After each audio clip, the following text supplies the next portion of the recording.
कसं आहे, सुनील तटकरे हा माणूस खरं म्हणाल तर प्रत्येक वेळेला मी बोलणं चुकीचं होईल, पण हा ऐसान फार्मस माणूस आहे. गटारामध्ये दगड मारून पाणी ओढून घ्यायचं नव्हतं त्याला. मग माझ्या घरामध्ये 10 वेळा कशासाठी आलो असतो माझ्याकडे? तेव्हा तुला गटाराची आठवण झाली नाही? अरे माझ्या पाठीला जखम असताना तुझ्यासाठी 20 दिवस गाडीमधून तुझ्यासाठी ओरडून भटकलो, तेव्हा तुला गटाराची आठवण झाली नाही? तेव्हा गंगा सण चांगला होता का? तेव्हा आमच्या घरामध्ये गंगा होती का? गंगा. मग गंगेचं पाणी तुझ्यावरती उडायचं तेव्हा. मग आता गटार काय असतं ते पण दाखवून त्याला समजेल ना, समजेल त्याला. मला वाईट का वाटलं? तुझ्यासाठी रात्रंदिवस काम केलं, तुला तिकीट मिळत नव्हती, मी भांडलो. पण माझ्या मुलाची विधानसभेची निवडणूक आली त्यावेळेला या तटकरेने गद्दारी केली. या दापोली मतदारसंघातल्या एकाही वास्तवाच्या अपवाद सोडून एकाही कार्यकर्त्यांनी आमचं काम केलं नाही. आणि मला जी माहिती मिळाली की सुनील तटकरेचे आदेश होते की योगेश्वरांना पाडा. अगं आमच्या लोकांनी कधीही घड्याळावरती मतदान केलं नव्हतं. 80,000 लोकांना आम्ही मतदान करायला लावलं दापोली मतदारसंघामध्ये. नंतर शिवसेने कधी घड्याळाला मत देत नाही. अगं नालायक माणसा, तू गटाराची भाषा करतो आहेस? लाज वाटत नाही? इतका ऐसन फार्मस आहेस तू? 80,000 मतं दापोली मतदारसंघातून तुला घेऊन दिली आम्ही. आणि आमचे लोक भरवते, बाई हा ऐसन फार्मस आहे, ह्याला मदत करू नका तुम्ही, हा विधानसभेला आपल्याला मदत करणार नाही. आणि शेवटी तसंच झालं. तर याच्या पापाची फळं भोगावं लागेल. हा विश्वास ठेवण्याचा लायक माणूस नाही आहे. मी अख्ख्या जगाला बोलून सांगेन, सुनील तटकरे हा विश्वासघातकी माणूस आहे, पाठीत खंजीर खुपसणारा माणूस आहे, हा ऐसान फार्मस माणूस आहे, तिथं खाणार तिथं छेद करणारा माणूस आहे. आणि गटार काय आणि गंगा काय हे त्याला कळेल ना भविष्यामध्ये. आता त्याला कळेल ना भविष्यामध्ये. तू जे पाप केलेस ना, त्या पापाचं पायचे तुला करायलाच लागेल तटकरे. धन्यवाद.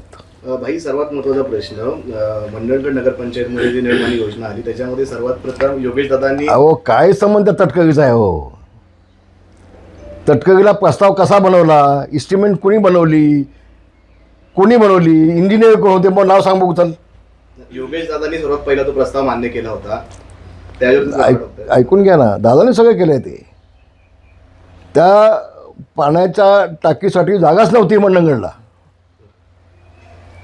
मग आमचे आरोग्य खात्याचे मंत्री आहेत, त्यांना योगेशदादांनी विनंती केली आणि आरोग्य खात्याची जागा घेऊन मग तिथं पाण्याच्या टाकीचा प्रस्ताव केला. तिथं याला तटकरेला माहिती आहे का? हे योजना मंजूर झाल्यानंतर मग माझंच काय आहे. या योजनेची मुख्य सचिवांनी मिटिंग घेऊन त्याला मंजुरी दिली. कुठल्या तारखेला मंजूर दिली तटकरेने सांगा बघू. फक्त दादांनी जेव्हा जाहीर केलं की 40 कोटी योजना मंडणगडसाठी आम्ही केली, तेव्हा हा जागा झाला आणि माझंच काय म्हणतो. अगं दुसऱ्याच्या बापाला आपलं बाप म्हणून पेढे वाटू नका. थोडीसं काहीतरी ठेवा. नंतर बाजूला मुलगा झाला आणि पेढे हा वाटतोय. थांबवा नाही संधी आता, बस झालं ना. आपण मागच्या वेळेला सांगितलं होतं, या सुनील तटकरेंनी अंतुलेने संपवलं. हा अंतुले साहेबांचा PA होता, पण अंतुलेलाच संपायचं पाप यांनी केलं. हा कोणाचा नाही. ह्याला जे मोठे करतात त्याच्या मुळावर हा उठतो. आम्ही त्याला मोठा केला, आम्ही त्याला निवडून आणला, आम्ही मतं दिली, हा आमच्या मुळावर उठला विधानसभेला. आणि युती नसताना विधानसभेला कुणाकुणाला मदत केली हे मी एकदाच बोलणार आहे. लपून गपचूप कशी कोणाची मदत घेतली आणि त्याची परतफेड विधानसभेत कशी केली हे देखील बोलणार आहे मी. हा घातकी आहे.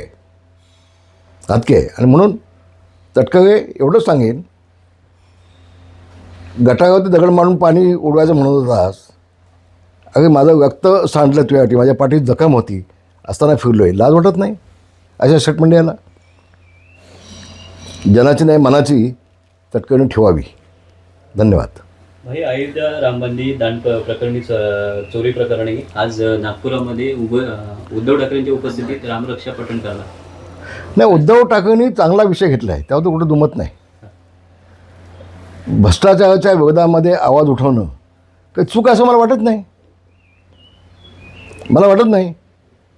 यामध्ये भाजपने पण आवाज उठवला आहे. त्यांनी पण सांगितलं आहे जे जे भ्रष्टाचार असतील, जे चोर असतील त्यांच्यावरती आम्ही कारवाई करणार. हे चांगलं आहे ना काम. जे काम चांगलं आहे ते चांगलं आहे. ज्यांनी प्रभू रामाच्या नावाने देणगी दिली, त्या देणगीमध्ये ज्यांनी भ्रष्टाचार केला त्यांच्या विरोधामध्ये आंदोलन घेतलं म्हणजे खूप चांगलं काम केलं उद्धवजींनी असं म्हणेन मी उलट.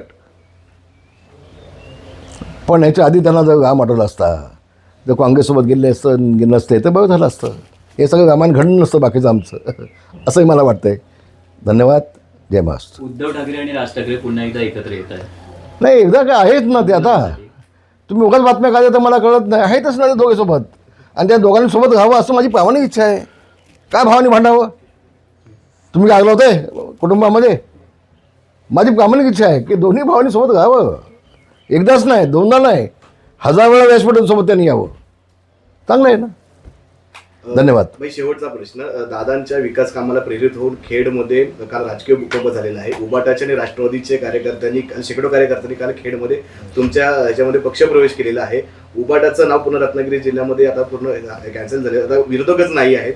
कशा प्रकारे बघताय? नाही, कसं आहे, शेवटी प्रत्येकाला विकासाची बांधिलकी असते. आज योगेशदादाचा विकास कामाचा जो धंदा होता आपण पाहिला, तर प्रत्येकाला विकास पाहिजे ना. काल त्यांनी 80 लोकांना चेक वाटप केले. कसले चेक? बेरोजगार तरुणांना त्यांनी गायी म्हशी उद्योगाचे चेक दिले त्यांनी काल दादांनी. आणि असे जवळ आतापर्यंत 400 लोकांना त्यांनी चेक दिलेत दादांनी. जो बेरोजगार तरुणांच्या हाताला काम दिल्याचं तरी त्याचं काम चाललं आहे. नुसतं रस्ते, पाणी, लाईट, शाळा, साखर एवढंच नाही, तर बेरोजगार तरुणांच्या हाताला काम देण्याचं देखील उद्योग, गाई म्हशी, दूध उत्पादन, हे सगळं ते चाललं आहे. अभिनंदन त्याचं होतं. मला, मी वडील असलो तर मला अभिमान वाटतो आहे. खूप मला अभिमान वाटतो आहे.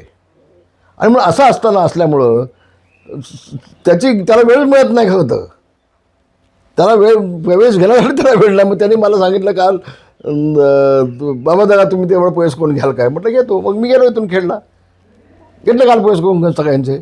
आंबेगाव सगळं एक झालं, भडगाव सगळं एक झालं, खोंड सगळं एक झालं. काल सगळे ते गाव एक झाले. अरे सगळेजण सगळं साफ झालं. निवडणुकीपर्यंत मला वाटतं काय शिल्लक राहील, काय शिल्लक घालणार नाही. धन्यवाद. जय महाराष्ट्र. थँक्यू.